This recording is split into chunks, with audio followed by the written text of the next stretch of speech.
ओम नमः सिद्धेभ्यः। ओम नमः सिद्धेभ्यः। ओम नमः सिद्धेभ्यः।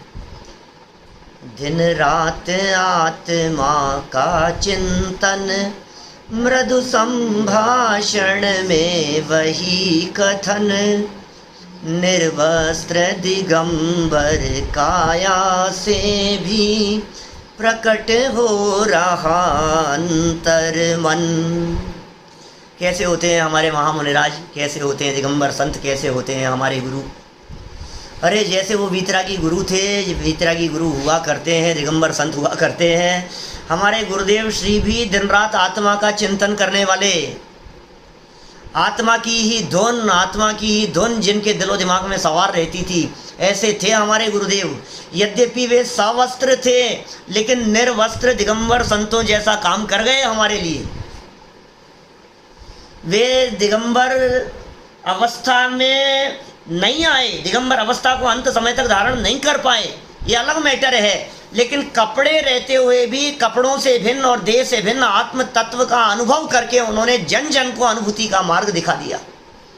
सोचिए, गुरुदेव नहीं होते तो आज क्या होता।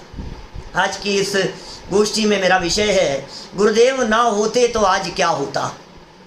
नहीं होते गुरुदेव, क्या कर गए गुरुदेव, क्या दे गए गुरुदेव। गुरुदेव नहीं होते तो आज हमारे को क्या यह तत्व मिल पाता जो तत्व ज्ञान हमारे को उपलब्ध है। देखो जिनवाणी में ये सारी बातें उपलब्ध है, गुरुदेव ने कुछ नया नहीं बतलाया। मैं तो कहता हूँ कुंदाचार्य देव ने भी कुछ नया नहीं बतलाया, भगवान महावीर स्वामी ने भी कुछ नया नहीं बतलाया। वही तो बतलाया महावीर भगवान ने जो ऋषभ देव से लेकर पार्श्वनाथ तक के 23 तीर्थंकर बोल चुके थे। वही तो बतलाया कुंदाचार्य देव ने जो तीर्थंकरों की वाणी में आया था। वही तो बतलाया गुरुदेव ने जो प्राचीन काल से जिनवाणी में उपलब्ध था। लेकिन फिर भी सुनो, 2000 वर्षों से जो जिनवाणी हमारे पास में उपलब्ध थी वो तिजोरियों में बंद थी, वो ग्रंथ भंडारों में बंद थी। यदि गुरुदेव नहीं होते तो उन ग्रंथों को खोल करके बताने वाला कौन होता। यदि गुरुदेव नहीं होते तो ये बात कौन कहता कि मैं जो बात कह रहा हूँ उस बात को तुम खोलो, तुम पढ़ो। भाई साहब, गुरुदेव ने ग्रंथों को खोल खोल करके पढ़ना सिखाया। ऐसा नहीं है गुरुदेव के पहले शास्त्र सभाएं नहीं चलती थी। शास्त्र सभाएं चलती थी, प्रवचन सभाएं चलती थी। एक विद्वान बैठ करके प्रवचन करता था, कोई प्रथमानुयोग का ग्रंथ बाँच देता था और सामने बैठे हुए बहुत सारे बूढ़े बुजुर्ग लोग ऐसे गर्दन नीचे करके कुछ कुछ सुन लेते थे। वो क्या बाँच रहा है, शास्त्र में क्या लिखा है, कुछ पता नहीं। गुरुदेव ने कहा सुनो, मैं जो पढ़ रहा हूँ यहाँ से तुम्हारे सामने किताब होनी चाहिए, एक एक व्यक्ति के हाथ में पुस्तक होनी चाहिए, एक एक व्यक्ति के हाथ में किताब होनी चाहिए। मैं कह रहा हूँ उसके भरोसे मत चलना, ये बात लिखी है या नहीं तुम अपनी आँखों से देख करके, अपनी आँखों से पढ़ करके प्रमाणित करो। पढ़ने की परंपरा नहीं थी भाई साहब। ये गुरुदेव का बड़ा योगदान है जो ग्रंथ लेकर के पढ़ना गुरुदेव ने सिखाया। गुरुदेव यदि नहीं होते तो समय सार, प्रवचन सार जैसे ग्रंथ, मोक्ष मार्ग प्रकाशक जैसे ग्रंथ भी आज दर्शन की विषय वस्तु रहते। दक्षिण भारत में जाते हैं और जा करके ओह साहित्य के क्षेत्र के दर्शन कर आते हैं, बस शास्त्रों के दर्शन कर आते हैं। बड़े पंडित, इनका राजन पंडित जी का भजन है ना, पूज्य गुरुदेव ना होते तो आज क्या होता, सत्य दर्शन का सूर्य अस्त हो गया होता। भाई साहब, सच में सत्य दर्शन का सूर्य अस्त हो गया होता। राग से भिन्न, देह से भिन्न, शुद्ध विशुद्ध आत्म तत्व की चर्चा, त्रिकाली ध्रुव है भगवान आत्मा की चर्चा। ये देह में रहते हुए भी तू देह से भिन्न है, अरे तू परमात्मा है, ये बात बतलाने वाला कौन होता, मुझे बतलाओ। यदि गुरुदेव नहीं होते तो कभी कभी मैं उस परिस्थिति की कल्पना करता हूँ जिस परिस्थिति में गुरुदेव की हटा करके देखो। दादा हमेशा एक बात कहते हैं कि जिसकी भी महिमा आपको जाननी हो, आप उन्हें हटा करके देखो तो आपको पता लगेगा कि वो क्या है। आपको लगता है ना कि तुम्हारे हस्बैंड कुछ काम नहीं करते हैं, तुम्हें लगता है ना कि किसी काम के नहीं है, उनको हटा करके देखो अपने जीवन में तो पता लगेगा उनकी कितनी अहमियत है। तुम्हें पता लगता है ना तुम्हारी पत्नी कुछ नहीं है, तुम हटा करके देखो उसके बिना तो तुम्हें पता लगेगा। अब गुरुदेव की कीमत क्या है। गुरुदेव नहीं होते, कल्पना ही है, नहीं कैसे होते, होनहार थी, ऐसा ही होना था, सर्वज्ञ भगवान के ज्ञान में झलका था। लेकिन नहीं होते इसकी कल्पना करो आप थोड़ी सी। यदि गुरुदेव नहीं होते तो डॉक्टर भारिल नहीं होते, यदि गुरुदेव नहीं होते तो बाबू जुगल किशोर जी युगल नहीं होते, गुरुदेव नहीं होते तो ज्ञानचंद जी पंडित जी नहीं होते, गुरुदेव नहीं होते तो उत्तम चंद जी शिवनी वाले नहीं होते, गुरुदेव नहीं होते तो बड़े पंडित जी नहीं होते। भाई साहब यदि गुरुदेव नहीं होते तो बाबू भाई नहीं होते। आप कल्पना करो आप गुरुदेव नहीं होते, मैं ये नहीं कह रहा हूँ कि ये सब नहीं होते, धैर्य रखना, धैर्य रखना, होते तो सही, लेकिन जिस रूप में आज ये मौजूद हैं उस रूप में नहीं होते। दादा स्वयं अपने व्याख्यानों में कई बार ये बात कहते हैं, गुरुदेव के समागम मिलने के पहले शास्त्री हो गए थे, शास्त्री न्याय तीर्थ हो गए थे। हमारा कोई व्याख्यान चैलेंज के बिना खत्म नहीं होता था, इतने बड़े प्रवक्ता थे, लेकिन अध्यात्म रस से शून्य थे। गुरुदेव नहीं होते तो अध्यात्म की बात कौन बतलाता। ये जो मर्म है छिपा हुआ, ये जो टोडरमल जी की पंक्तियों का मर्म है, मोक्ष मार्ग प्रकाशक का मर्म है, समय सार पढ़ भी लिया लेकिन समय सार का मर्म नहीं समझ पाए। आत्मा शब्द भी बोल दिया, आत्मा परमात्मा के भेद प्रभेद भी बतला दिए, 7 तत्व भी बतला दिए, लेकिन 7 तत्वों के पीछे छिपा हुआ जो मर्म है वो मर्म कौन बतलाता। गुरुदेव ने क्या दिया हमारे को, मैं कहता हूँ क्या नहीं दिया गुरुदेव ने हमारे को।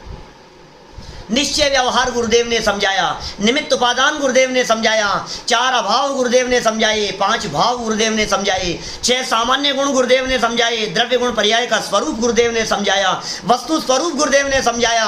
अरे आत्मा को परमात्मा के रूप में कैसे देखें ये गुरुदेव ने समझाया।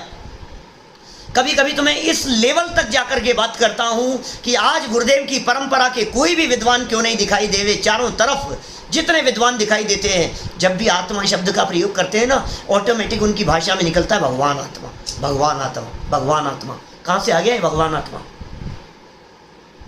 अमृत चंद्राचार्य ने टीका में एक स्थान पर, एक ही टीका में 2-3 स्थान पर, 72वीं गाथा की टीका में, माने अमृत चंद्राचार्य देव ने बहुत अल्प में आत्मा के पहले भगवान शब्द का प्रयोग किया, और वो भगवान शब्द का प्रयोग गुरुदेव की वाणी में इतना ज़्यादा बढ़ चढ़ करके आ गया सामने कि आज जब भी आत्मा शब्द का प्रयोग करते हैं तो भगवान आत्मा निकलता है। और मुझे यह कहने में रंच मात्र भी अतिशयोक्ति महसूस नहीं होती है कि वर्तमान युग में आत्मा की प्रतिष्ठा भगवान के रूप में यदि करने वाले कोई संत हुए तो वे सोनगढ़ के संत हैं।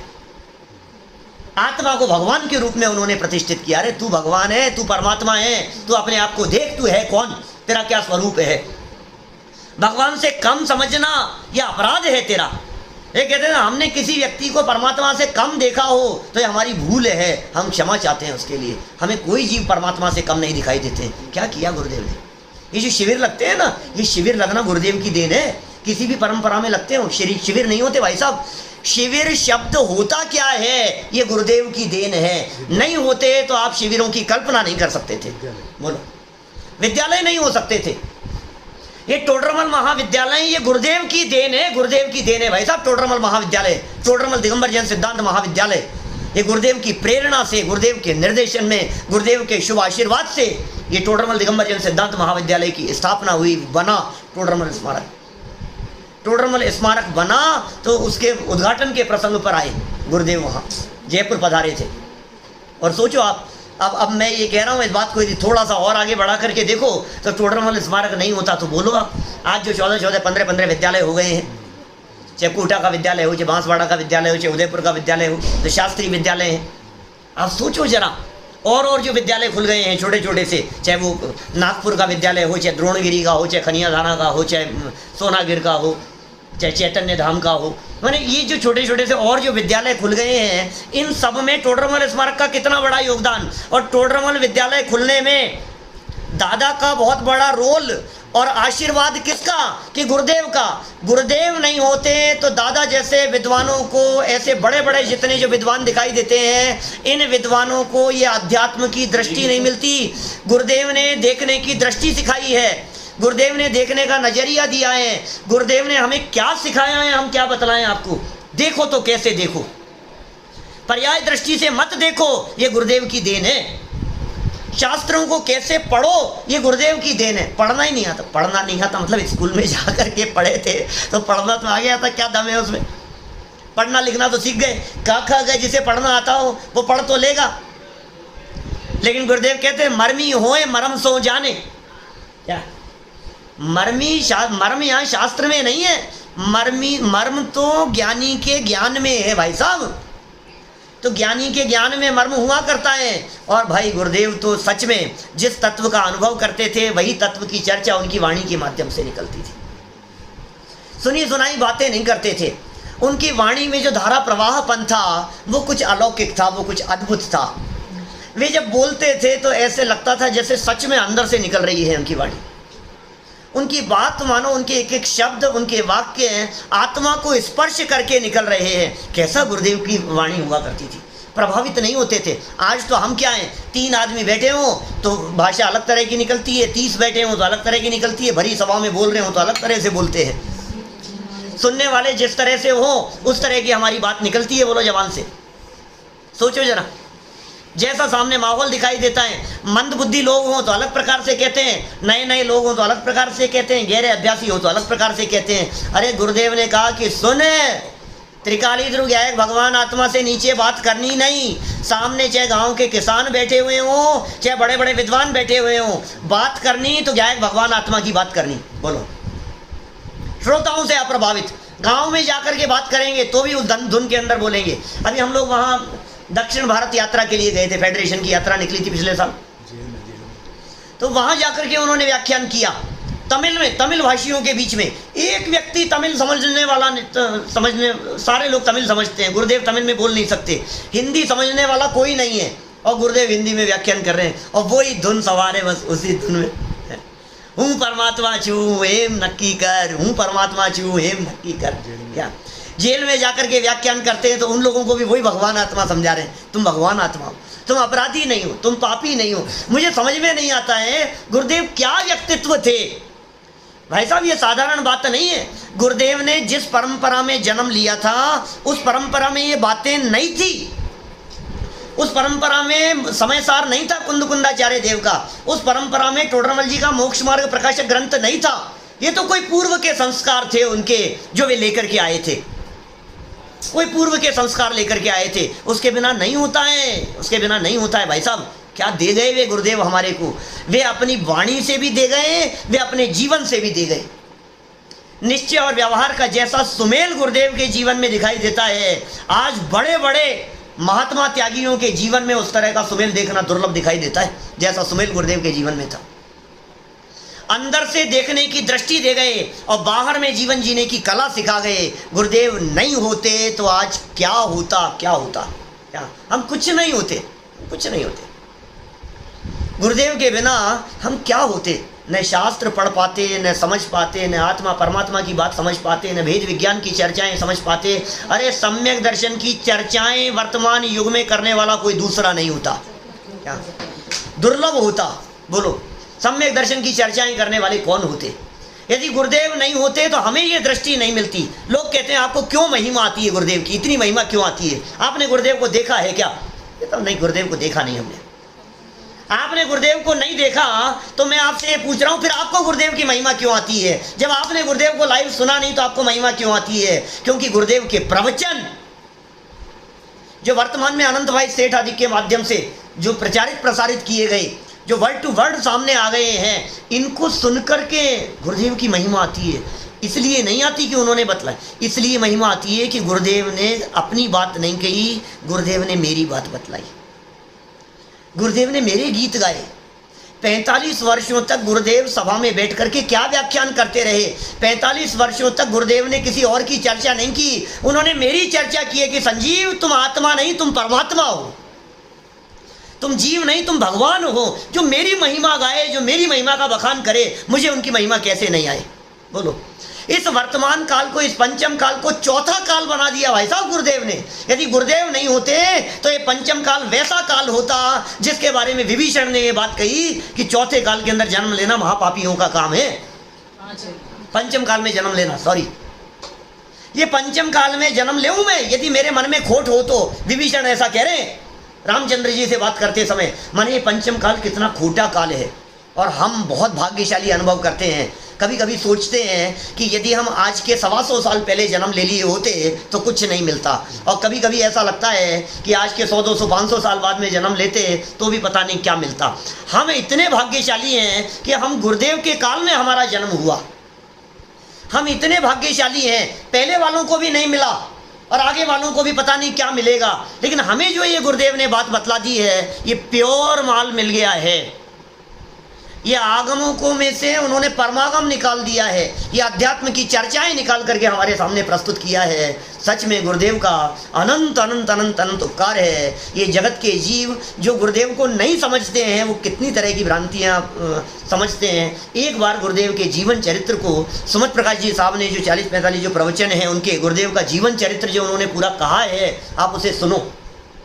अभी मैंने कुछ दिन पहले दादा से इंटरव्यू लिया, वीडियो अवेलेबल है यूट्यूब पर, तो आप उसको सुने। जितनी तरह की भ्रांतियां जगत में गुरुदेव के संदर्भ में चलती है, सबके निराकरण की चर्चा की। भाई साहब, गुरुदेव का उपकार जितना मानो उतना कम है, और हमारे तो अंश अंश में रग रग में गुरुदेव समाये हुए हैं। और गुरुदेव का परिचय जिन दादा ने करवाया है और जिन विद्वानों से हमारे को हुआ है, वे भी हमारे लिए बहुत बहुत उपकारी हैं। ये गुरुदेव नहीं होते तो सच में आज हम कुछ भी नहीं होते। आज हम वही मिथ्यात्व, वही ग्रहित मिथ्यात्व, वही अनादिकालीन खोटी मान्यताओं और संस्कारों में उलझे होते। इसलिए सच में गुरुदेव नहीं होते, ये कल्पना मात्र करना भी अत्यंत कष्टदायक होता है।